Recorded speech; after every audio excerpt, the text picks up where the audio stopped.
Okay, let's talk about some other graphics for websites. If I was working in Photoshop here, I'm working on a website called The Telltale Note, which is a movie that we shot last weekend. And I wanted to make a banner. We usually call this a banner, which is the top part up here, which would go sort of at the top of the web page. And then I wanted to have some buttons over here that when the person rolls the mouse over the button here, it changes color. So I haven't gone through and done all that right now, but I'm going to just show you how I started building this and how I put this together. Most of the graphics that I use for web pages, I use vector shapes. What a vector shape is using these shapes that you see right here. Okay, this one right here is, you got your rectangle tool, round rectangle, ellipse, polygon, line, and custom shape. These are tools that you can use to put on your website. Now, for the note, sort of, this movie's kind of about Post-it notes, so I decided to take the title and put it in some Post-it notes here. To do that, I just made a Post-it note, and I think I made it. I think I still might have it here. The original one I made. Let's see here. Did I save my original note? Here it is. Here's a working Post-it.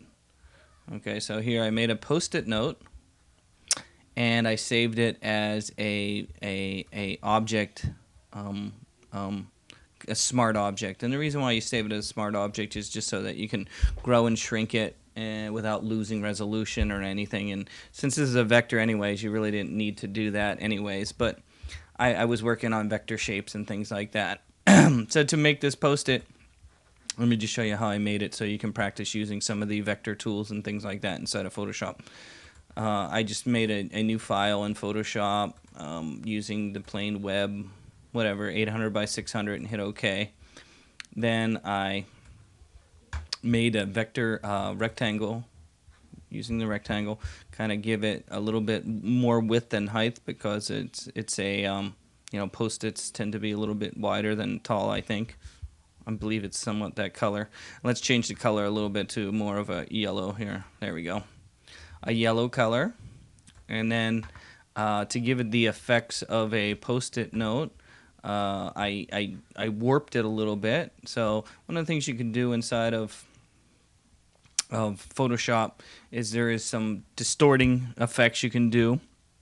You can do these to text too and all kinds of any shapes you want and stuff, and that's under image, actually edit, transform, and then you have perspective and warp. So it's under edit, transform, perspective, and warp. And I believe I used and distort, perspective, and warp. These all kind of do things. I think I used warp. Let's try. Yeah, warp. Put this kind of grid over there, and I kind of stretch the bottom out here, stretch the bottom out there a little bit, and just kind of warped it a little bit, made it a little bit wider like that, just so it looked like a Post-it that was kind of, with the bottom of the paper kind of rolled up a little bit. So I did that, and again, after you do any effects to any of these objects and things like that inside of Photoshop, always go to the Move tool, which is the very first tool. If I click on that, it's going to say, do you want to apply your effects? You say, okay. So that's sort of like the apply kind of thing, is if you choose the Move tool here, the first one in the toolbar, it'll apply an effect. So then the last thing I did to my Post-it after I gave it a little warping at the bottom was down here under the FX window in the layers window. There's a little FX here. I gave it a little stroke, which is a line that goes around the outside. And I just did, I'm going to change the dimensions of the stroke down to just 1, so it's a small line that goes around the outside. In addition, I gave it a drop shadow so that it kind of looked like it was there was a shadow behind it, and the drop shadow was also under the same effects window. And if I click on the drop shadow right here, I can adjust the effects. I'm going to change the blend to normal, and I might make it a little bit further away. This is distance, how far away, and maybe make it a little bit bigger. And then maybe not as, distance. I'm going to do this a little bit exaggerated, and then size. And you can see you could change the light angle, and I kind of wanted it to be up there. There it is. Okay, that's where the shadow is coming from. So there's no shadow on this side because the angle is this way. The shadow's to the lower kind of right side here. And so there's a little shadow that goes along the edge there. And when I was done doing all that, I just converted it to a smart object right here. Okay, once you convert it to a smart object, you can kind of use it over and over again, and supposedly the resolution won't change and things like that. So if I take that smart object, and what I did was I took it from here and I dragged it into another document, and you can see it right here, and then I shrunk it down to the size I wanted it. You see up here, and then I just duplicated it and I shrunk it down. And to shrink things down again is using the move tool right here, and let's hit place. The move tool here, and then there's show transform controls right here, and then I just duplicated, holding down the alt key, and duplicated it across like this, and then I typed in some text using the text tool over top, and that's how I got what you see here. And I'm just going to remove that because I already did that. But that's how I made the little Post-it notes that you see up here. And all I did was type some text over top of it, and that's sort of why we got this. The next thing I did was just apply a basic banner shape. You can see right here underneath this thing is just a basic a rectangle right here that you see, and I drew a rectangle across the top, and you'll notice it's at the very bottom layer here, so it's underneath all the other stuff. And then I gave that shape a gradient, and there's an FX you could see here in the layer window, an FX right here, and if we pop that up there, you can see there's something called a gradient overlay and a stroke on there, which is basically, we saw the gradient overlay in the when we were making backgrounds, we were using the gradient tool right here. Well, this gradient overlay is a little bit different. When you're working with vector shapes, you can apply these FX right here, under FX here. And if you look at it, you'll see that you can apply one that's called a gradient overlay. That'll put a gradient onto an object that you have. In this case, we had a vector object, and I put a gradient overlay. It's the same kind of gradient tool. Remember how we were making gradients before for the background? It's the same sort of gradient tool. It's just a different way of applying it, and I used it as the FX to apply to the rectangle that's on top of it. And then after that, I applied a picture of one of the actors in the movie here, and the writer of the movie. Where is he at?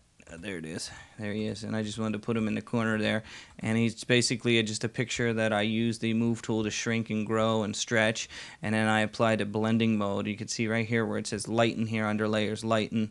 You'll see there's if normal looks like that, that doesn't look very good, especially in the corner of the thing. But if you put lighten or blending mode, it kind of blends with the background, makes it a little bit more mysterious. Then for this, I made another vector shape, which was just basically a green box with a stroke around it. You can see the stroke option here. There's a stroke around it. And then after that green box, I put a title here. You can see a dark tale inspired by Edgar Allan Poe. Okay. And so that's sort of how I built the top banner that we have up here. So if I wanted to save that for my website, basically what I would do is use the crop tool like we did before with the picture. Remember I was showing you how to crop a picture? Well, I can do the same thing for a web page graphic like you see here. Even though I have all these other pieces like a photo here and some buttons that we're going to talk about next here, I can actually just crop this banner at the top up here by using the crop tool right here. And once I crop it, I'm going to draw a box around it. I'm going to make sure I clear the other crop that I had there. You don't need to put in resolution or any of that stuff right now. I'm just going to use the crop tool with no presets up here. And I'm just going to draw a box from the upper left corner here all the way across my document here. Okay. And once I'm done drawing a box around it, I'm going to hit enter on the keyboard. And you'll notice I got rid of all the other stuff that was there. Ooh, and you're like, where do my buttons go? Don't be stressed. We're going to bring all that stuff back. But you can use the crop tool, crop what you want for your web page, then save that. I'm going to use the file, save for web and device. Under that, again, we could save this. If you notice here, with only 16 colors, I get a lot of dithering going on in here. So we don't need a transparency. There's no, you see all this dithering going on. If we zoom in, you can see, ooh, it looks terrible. The reason why is not enough colors. If I increase the amount of colors, you get a smooth smooth grain. In fact, I'm going to go all the way up to 256 and get the smoothest image I can in here, and that doesn't look too bad right now. And again, you want to use a GIF for this. If you saved it as a JPEG here, and let's try JPEG. Right now the GIF is 17.8 kilobytes, but if we save it as a JPEG here, you see it's 22 kilobytes. I mean, I guess you could use JPEG. The problem with JPEG though is it tends to blur things. Look at that. See the when you're using solid colors, if you look real close here, especially around where the banner it says Edgar Allan Poe right here, you'll see you get this really blocky ugliness that's going on in here, and that's sort of how you can see a JPEG. Not very nice. If you go back to GIF, you'll see nice solid colors you get in areas. So when you're working with solid colored things, make sure you use a GIF. It'll be a smaller file and better quality.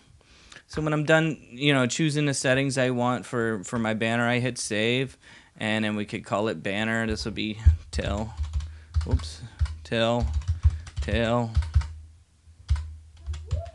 banner, and then hit save. Now, remember I said don't worry, don't stress, I'll bring it back. So basically, after you're doing your cropping and doing all that, what you can do is just go back in time. If you go back under the edit mode here, there's a step backwards. And it brings all your back that right before you cropped. So all I did was say step backwards under edit. It's like undo, just say undo, and you can go back to where all my buttons are back again. So, using the crop tool and drawing a box around what you want to crop and then save, drawing a box around what you want to crop and then save is the easy way to make, make a layout like you see here inside of Photoshop using the Photoshop tools, and then cropping around them what you want and saving them for web. That's what we'll do next for the buttons.